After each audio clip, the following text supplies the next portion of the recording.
नमस्कार दोस्तों, स्वागत है आपका मेरे YouTube चैनल हिंदी कथा कहानियों और हिंदी कथा साहित्य संचन में। आज मैं आपके लिए मुंशी प्रेमचंद जी की एक और बहुत ही मनभावन कहानी लेकर आई हूँ, जिसका नाम है मनावन। बाबू दयाशंकर उन लोगों में से थे जिन्हें उस वक्त तक सोहबत का मज़ा नहीं मिलता जब तक कि वह प्रेमिका की जवान की तेज़ी का मज़ा ना उठाएं। रूठे हुए को मनाने में उन्हें बड़ा आनंद मिलता है। फिरी हुई निगाहें, कभी कभी मोहब्बत के नशे की मतवाली आंखों से भी ज़्यादा मोहक जान पड़ती हैं, आकर्षक लगती हैं। झगड़ों में मिलाप से ज़्यादा मज़ा आता है। पानी में हल्के हल्के झकोले कैसा समा दिखा जाते हैं। जब तक दरिया में धीमी धीमी हलचल ना हो, सैर का लुत्फ़ नहीं। अगर बाबू दयाशंकर को इन दिलचस्पियों के कम मौके मिलते थे तो यह उनका कसूर ना था। गिरिजा स्वभाव से ही बहुत नेक और गंभीर थी, तो भी चूंकि उसे अपने पति की रुचि का अनुभव हो चुका था, इसलिए वह कभी कभी अपनी तबीयत के खिलाफ सिर्फ उनकी खातिर उनसे रूठ जाती थी।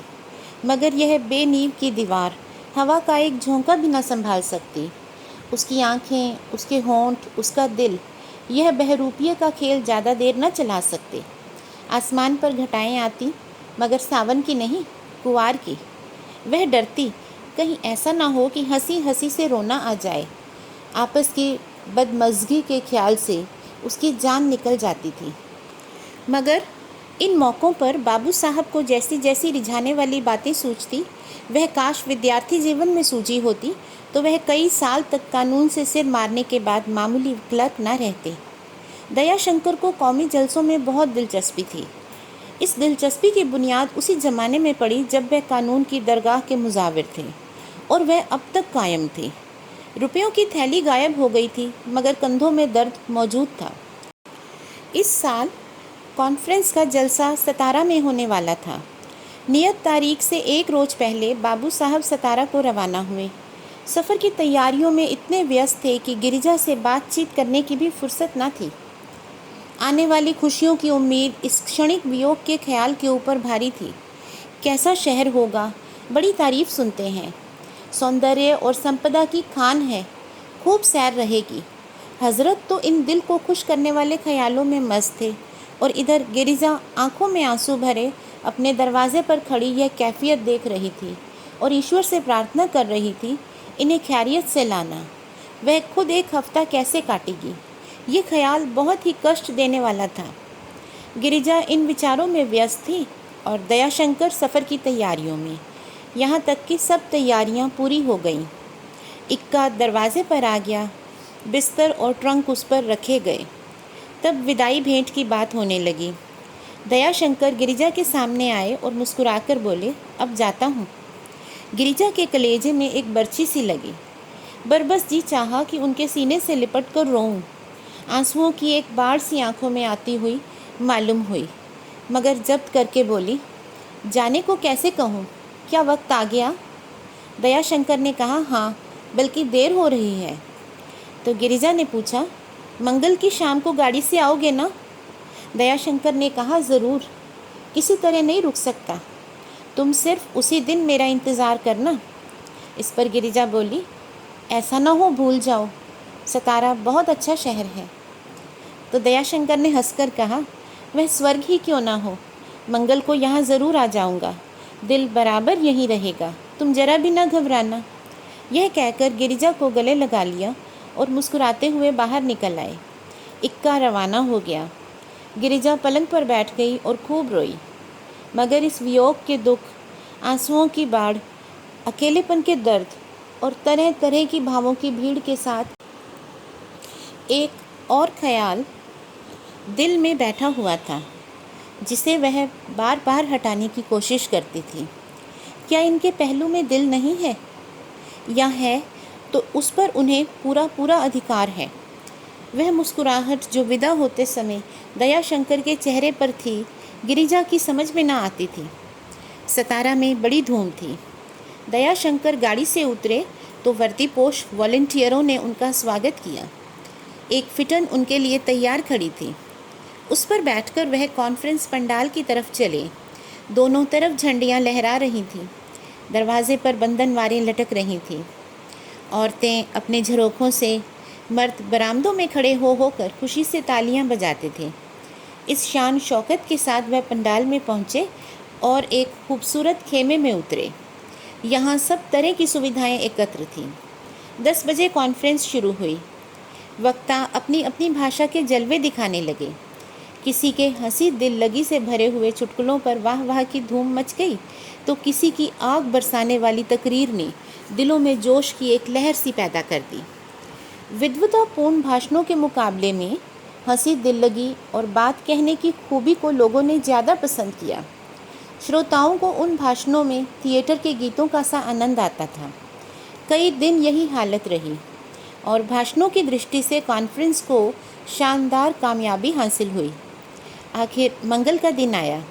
बाबू साहब वापसी की तैयारियां करने लगे, मगर कुछ ऐसा संयोग हुआ कि आज उन्हें मजबूरन ठहरना पड़ा। बम्बई और यूपी के इलीगेटो में एक हॉकी मैच ठहर गया। बाबू दयानंद हॉकी के बहुत अच्छे खिलाड़ी थे। वह भी टीम में दाखिल कर लिए गए थे। उन्होंने बहुत कोशिश की कि अपना गला छुड़ा लें, मगर दोस्तों ने इस आनाकानी पर बिल्कुल ध्यान न दिया। साहब, जो ज़्यादा बेतकल्लुफ़ थे, बोले, आखिर तुम्हें इतनी जल्दी क्यों है? तुम्हारा दफ्तर अभी हफ्ता भर बंद है। बीवी साहबा की नाराज़गी के अलावा मुझे इस जल्दबाजी का कोई कारण दिखाई नहीं देता। दयाशंकर ने जब देखा कि जल्द ही मुझ पर बीवी का गुलाम होने की फप्तियाँ कसी जाने वाली हैं, जिससे ज़्यादा अपमानजनक बात मर्द की शान में कोई दूसरी नहीं कही जा सकती, तो उन्होंने बचाव की कोई सूरत न देख वापसी मुलतवी कर दी और हॉकी में शरीक हो गए। मगर दिल में यह पक्का इरादा कर लिया कि शाम की गाड़ी से ज़रूर चले जाएंगे, फिर चाहे कोई बीवी का गुलाम नहीं, बीवी के गुलाम का बाप कहे, एक ना मानेंगे। खैर, 5 बजे खेल शुरू हुआ। दोनों तरफ के खिलाड़ी बहुत तेज थे, जिन्होंने हॉकी खेलने के सिवा ज़िंदगी में और कोई काम न किया था। खेल बड़े जोश और सरगर्मी से होने लगा। कई हज़ार तमाशाई जमा थे। उनकी तालियां और बढ़ावे खिलाड़ियों पर मारूबाजी का काम कर रही थी और गेंद किसी अभागे की किस्मत की तरह इधर उधर ठोकरें खाती फिरती थी। दयाशंकर के हाथों की तेज़ी और सफाई, उनकी पकड़ और बेऐब निशानेबाजी पर लोग हैरान थे। यहाँ तक कि जब वक्त ख़त्म होने में सिर्फ 1 मिनट बाकी रह गया था और दोनों तरफ के लोग हिम्मतें हार चुके थे, तो दयाशंकर ने गेंद लिया और बिजली की तरह विरोधी पक्ष के गोल पर पहुँच गए।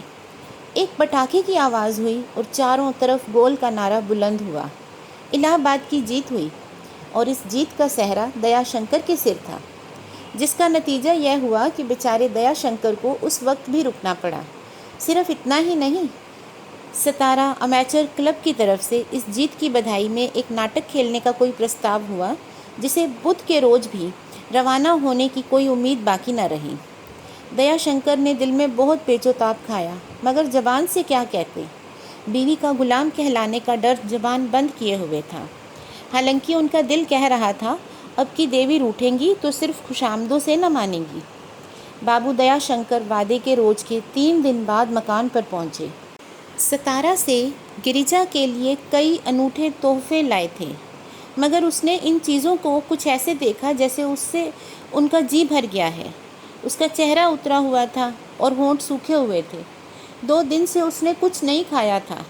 अगर चलते वक्त दयाशंकर की आंखों से आंसू की चंद बूंदें टपक पड़ी होती, या कम से कम चेहरा कुछ उदास और आवाज़ कुछ भारी हो गई होती, तो शायद गिरिजा उनसे न रूठती।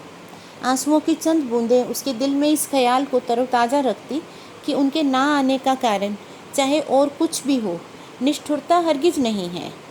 शायद हाल पूछने के लिए उसने तार दे दिया होता और अपने पति को अपने सामने खैरियत से देखकर बरबस उनके सीने से जा चिपटती और देवताओं की कृतज्ञ होती। मगर आँखों की वह बेमौका कंजूसी और चेहरे की वह निष्ठुर मुस्कान इस वक्त उसके पहलू में खटक रही थी। दिल में ख्याल जम गया था कि मैं चाहे इनके लिए मर ही मिटूं, मगर इन्हें मेरी कोई परवाह नहीं है। दोस्तों का आग्रह और जिद केवल बहाना है, कोई ज़बरदस्ती किसी को रोक नहीं सकता। खूब, मैं तो रात की रात बैठकर काटूं और वहाँ ये मज़े उड़ाएं।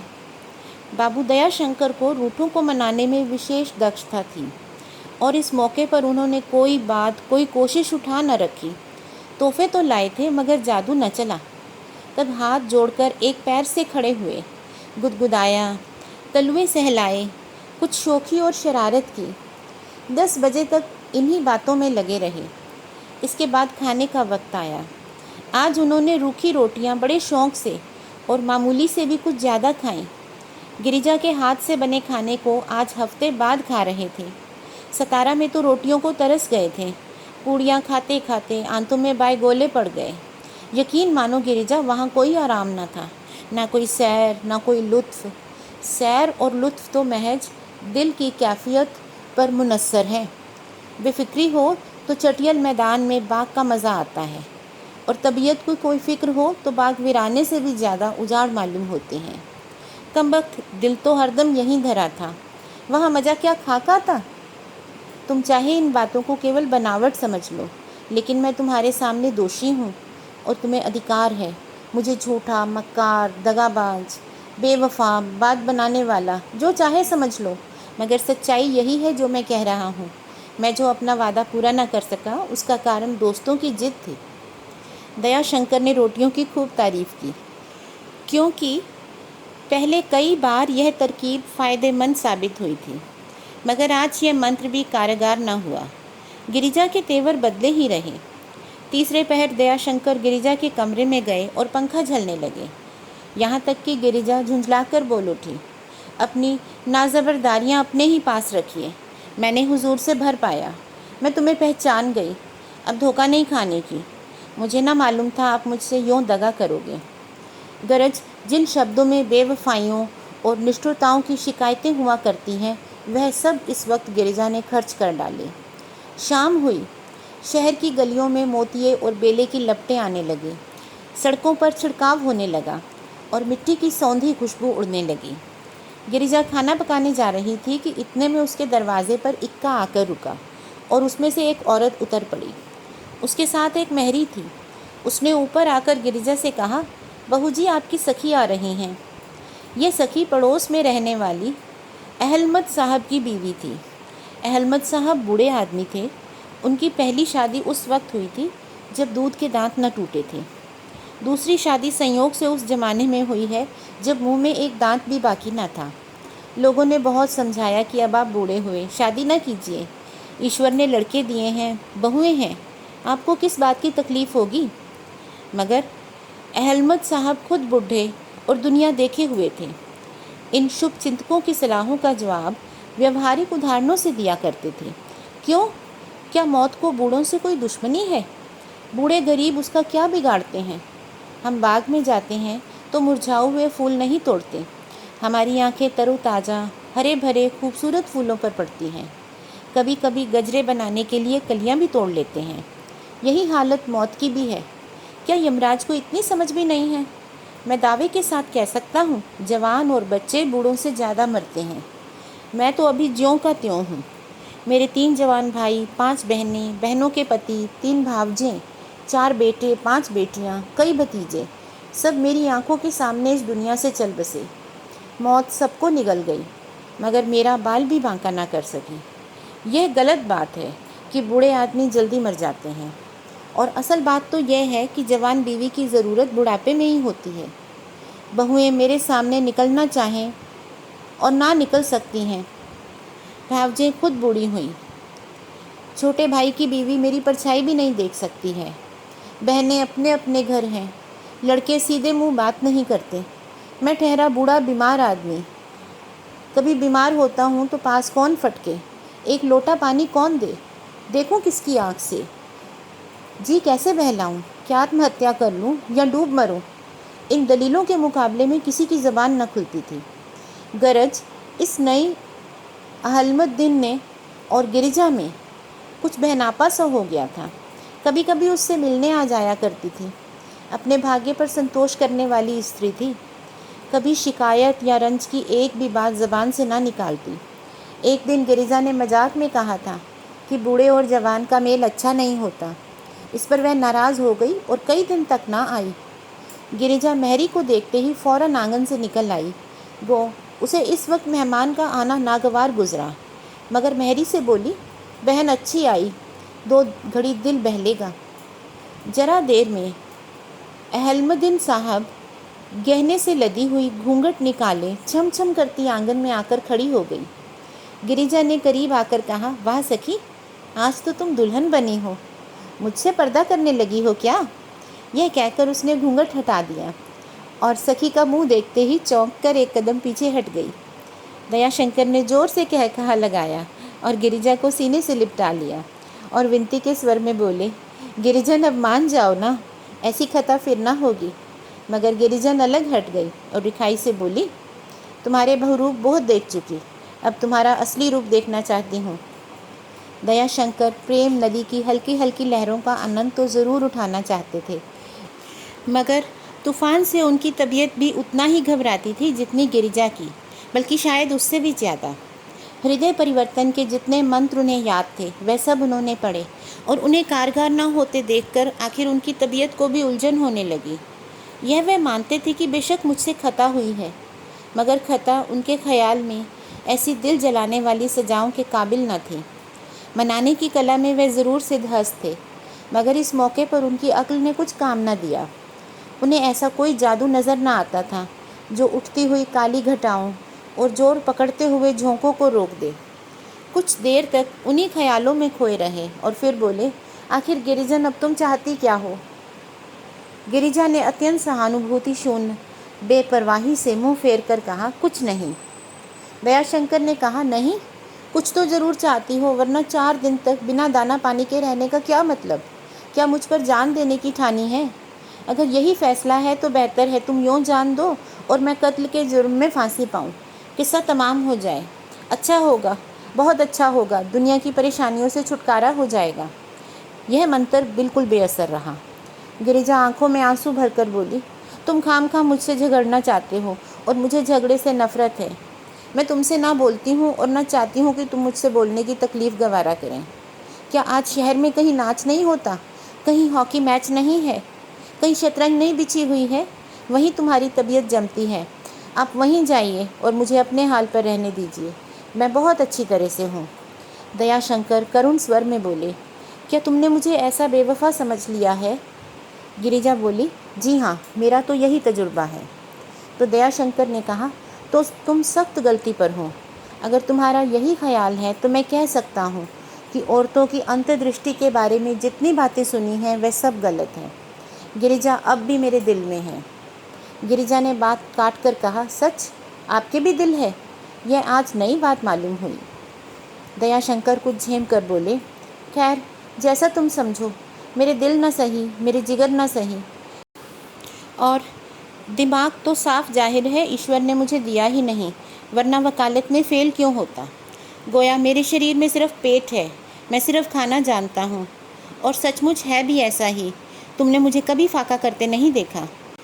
तुमने कई बार दिन दिन भर कुछ नहीं खाया है, पर मैं पेट भरने से कभी बाज ना आया। लेकिन कई बार ऐसा भी हुआ है कि दिल और जिगर जिस कोशिश में असफल रहे वह इसी पेट ने पूरी कर दिखाई, या यूँ कहें कि इसी पेट ने दिल, दिमाग और जिगर का काम कर दिखाया। और मुझे अपने इस अजीब पेट पर कुछ गर्व होने लगा था, मगर अब मालूम हुआ कि मेरे पेट की बेहयाइयाँ लोगों को बुरी मालूम होती हैं। और मैंने बोला, इस वक्त मेरा खाना ना बने, मैं कुछ ना खाऊंगा। गिरिजा ने पति की तरफ देखा, चेहरे पर हल्की मुस्कुराहट थी। वह यह कह रही थी, यह आखिरी बात तुम्हें ज़रा संभल कर कहनी चाहिए थी। गिरिजा और औरतों की तरह यह भूल जाती थी कि मर्दों की आत्मा को भी कष्ट हो सकता है। उसके ख्याल में कष्ट का मतलब शारीरिक कष्ट था। उसने दयाशंकर के साथ चाहे जो रियायत की हो, खिलाने पिलाने में उसने कभी भी रियायत नहीं की। जब तक खाने की दैनिक मात्रा उसके पेट में न पहुंच जाए, उसे उनकी तरफ से अंदेशा न होता था। हजम करना दयाशंकर का काम था।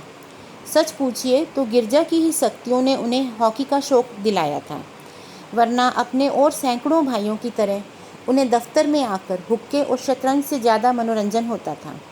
गिरिजा ने यह धमकी सुनी तो त्योरियां चढ़ाकर बोली, अच्छी बात है, ना बनेगा। दयाशंकर दिल में कुछ झेंप से गए। उन्हें इस बेरहम जवाब की उम्मीद न थी। अपने कमरे में जाकर अखबार पढ़ने लगे। इधर गिरिजा हमेशा की तरह खाना पकाने में लग गई। दयाशंकर का दिल इतना टूट गया कि उन्हें ख्याल भी न था कि गिरिजा खाना पका रही होंगी। इसलिए 9 बजे के करीब जब उसने आकर कहा चलो खाना खा लो, तो वह ताज्जुब से चौंक पड़े, मगर यह यकीन आ गया कि मैंने बाजी मार ली। जी हरा हुआ, फिर भी ऊपर से रुखाई से कहा, मैंने तो तुमसे कह दिया था मैं आज कुछ ना खाऊंगा। गिरिजा बोली, चलो थोड़ा सा खा लो। दयाशंकर बोले, मुझे ज़रा भी भूख नहीं है। गिरिजा ने कहा, क्यों, आज भूख नहीं लगी? दयाशंकर ने कहा, तुम्हें 3 दिन से भूख क्यों नहीं लगी? तो गिरिजा ने कहा, मुझे तो इस वजह से नहीं लगी कि तुमने मेरे दिल को चोट पहुंचाई है। तो दयाशंकर बोले, मुझे भी इसी वजह से नहीं लगी, तुमने मुझे तकलीफ़ दी है।